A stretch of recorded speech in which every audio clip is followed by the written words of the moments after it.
Looking at Neptune's orbit, and it's not following Newton's laws. When Neil deGrasse Tyson made a revelation that no one saw coming, it didn't just ripple through the world of astronomy. It detonated a shockwave that rewrote everything we thought we understood about one of our solar system's most mysterious giants. What he exposed about Neptune was not a minor update. It was a paradigm shift, a wake-up call, a cosmic curveball that left even the most seasoned scientists speechless. Tyson, known across the globe for translating the universe's deepest mysteries into powerful, bite-sized truths, delivered this bombshell during a recent symposium, one that was being live-streamed to audiences around the world. The auditorium was packed, the cameras rolled, and then the reveal came. In real time, the scientific community and viewers watching from every corner of the globe were floored as Tyson pulled back the veil on a planet we thought we knew. But according to this new data, Neptune might not be what we've believed it to be at all. Before we unravel the mind-bending implications of what Tyson shared, make sure to smash that like button and subscribe for more shocking space updates. Trust me, the truth about Neptune is far stranger than fiction, and by the end of this video, you'll never look at the solar system the same way again. For decades, Neptune was the quiet mystery at the edge of our planetary family, the eighth and most distant known planet from the Sun. A cold, bluish world, swirling with gases and ice, orbiting in deep space far beyond the warmth of Earth or Mars. It was first discovered in 1846, but not by telescope. Neptune was found through math. Scientists noticed strange wobbles in Uranus's orbit, ripples that hinted at an unseen force tugging from the darkness. And sure enough, when they crunched the numbers, there it was. Since that moment, Neptune has stood as a scientific curiosity. We've only scratched the surface, literally, with one brief flyby made by Voyager 2 in 1989. That single encounter gifted us a handful of images and shallow data. We saw fleeting glimpses of its turbulent skies, howling winds, and its famously rich blue hue. But beneath that stormy beauty, Neptune remained cloaked in shadow, its true nature untouched, unexplored, and largely misunderstood. That is, until Tyson's recent disclosure shattered that illusion wide open. The core of Tyson's announcement centered on something utterly unexpected, a breakthrough made possible by a fusion of James Webb Space Telescope data and advanced Earth-based interferometric arrays. These tools, peering deeper and clearer than anything before, exposed a series of anomalies within Neptune's internal structure and behavior that didn't just surprise researchers. They defied the very models we've relied on for decades. Tyson explained that astronomers were picking up inconsistencies in Neptune's gravitational field, its electromagnetic emissions, and even its thermal output. These weren't small variations. They were fundamental contradictions, signs that what's happening inside Neptune doesn't match the standard blueprint we apply to ice giants. Rather than a simple layered planet where materials sort by density, gas on the outside, ice and ammonia in the middle, and rock at the core, the data pointed to something more chaotic. Neptune appeared to house a swirling, unstable interior, interacting zones of unknown material, and temperature spikes that simply shouldn't exist, not at such a distance from the Sun. And just like that, the image of a cold, sleepy outer planet was replaced by something alive, volatile, and wildly misunderstood. Instead of a clean, organized planetary interior, what emerged was something far stranger, an interior in turmoil, with intermittent zones of plasma-like material and unexpected warmth lurking beneath the icy cloud tops.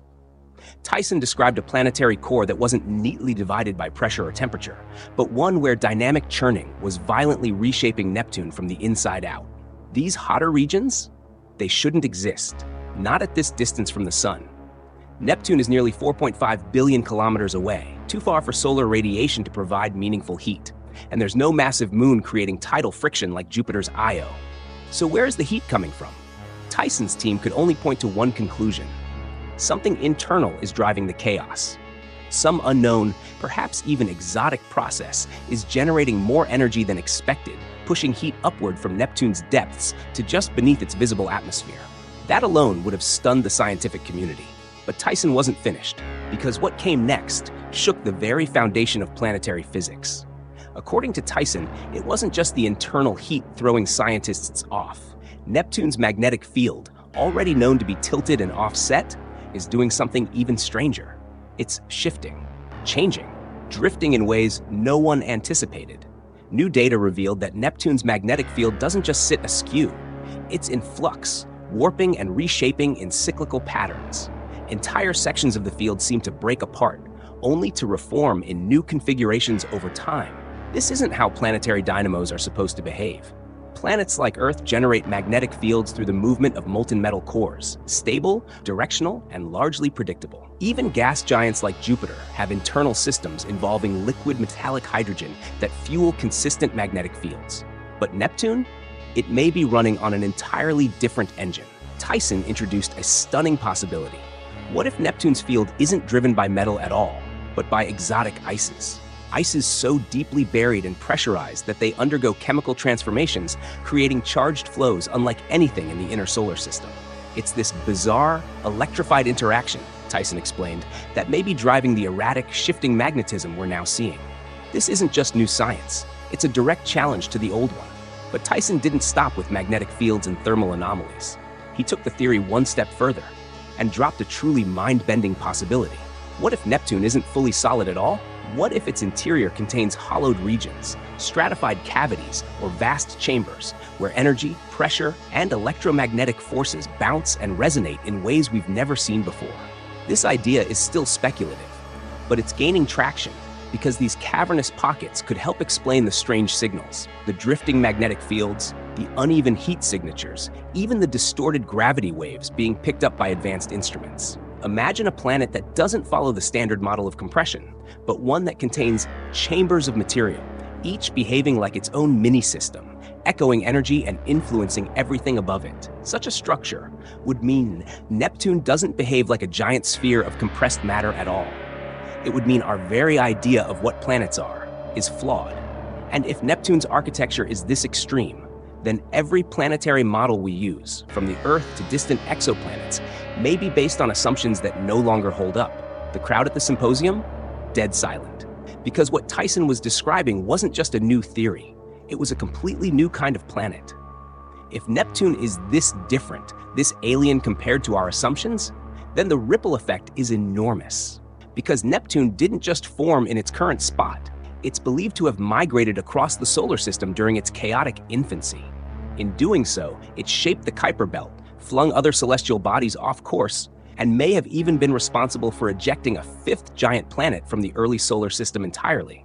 That makes Neptune a key architect of our planetary neighborhood. And if its structure is more chaotic, exotic, or unstable than we thought, then the entire history of our solar system, how planets formed, moved, and evolved, might need to be rewritten. Textbooks would have to be re-examined, simulations rebuilt, and every theory about planetary behavior, migration, and evolution recalibrated, all because one ice giant doesn't fit the mold. But just when you think it can't get more bizarre, Tyson added one more twist. Using data from multiple observatories, scientists picked up irregular radio emissions coming from deep inside Neptune. Not from surface weather, not from solar wind interactions, but from within. And these emissions didn't behave like anything we've seen from natural planetary activity before. Their frequencies were off, their origin points buried, and their patterns unfamiliar, even to seasoned researchers. Some now believe these signals could point to unknown processes, maybe even quantum-level activity happening under the intense pressure of Neptune's interior. And that's when things got truly strange. Tyson then pointed to something so rare, so extreme, that until recently, it had only existed in theoretical models and lab simulations. Superionic ice. That's right.